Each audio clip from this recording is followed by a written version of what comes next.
Your outer is a reflection of your inner. இது எல்லாமே set பண்றது யாரு அப்படின்னா நாமே செட் பண்ணிக்கணும் மை டியர். தினமும் பிரமிட் கீழே ஆகட்டும், பிரமிட் தொப்பி ஆகட்டும், பிரமிட்குள்ள ஆகட்டும், உட்கார்ந்து தியானம் செய்வதன் மூலம் எனர்ஜி எல்லாமே அலைன்மெண்ட் என்பது ஆகும். எனர்ஜி அலைன்மெண்ட் என்பது நடக்கணும்.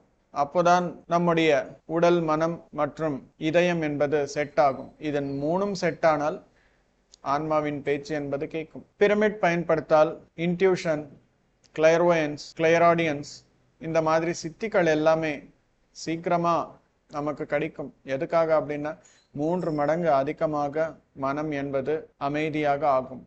இந்த சித்திகள் எல்லாமே அமைதியான மனத்துக்கு மட்டுமே கிடைக்கும். இது மட்டும் இல்லாமல் நிறைய காஸ்மிக் எனர்ஜி வரது, நம்முடைய ஆரா நல்ல கிளியராக இருக்கும், நல்ல சக்தி வாய்ந்ததாக இருக்கும்.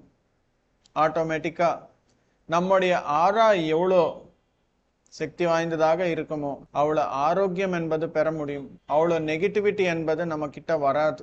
நம்முடைய ஆரா நம்ம ப்ரொடெக்ட் பண்ணும் மை டியர் ஃப்ரெண்ட். அதற்காக தினமும் தியானம் என்பது மிக முக்கியமாக செய்யணும். புத்தகங்களை வாசிக்கணும், சத் சங்கம் செய்யணும். இது 3ம் செய்தால் எல்லாமே நம்முடைய வாழ்க்கையில் தேவையான விஷயங்கள் எல்லாமே நமக்கு கிடைக்கும். Inner is a reflection of outer is a reflection of inner என்ற விஷயம் நம்ம தெரிஞ்சுக்கணும். அப்படின்னா the monk who sold his Ferrari என்ற புத்தகத்தை வாசிங்க. இந்த புத்தகம் வாசிச்சால் எவ்வளவு அழகாக புரியுதோ நமக்கு.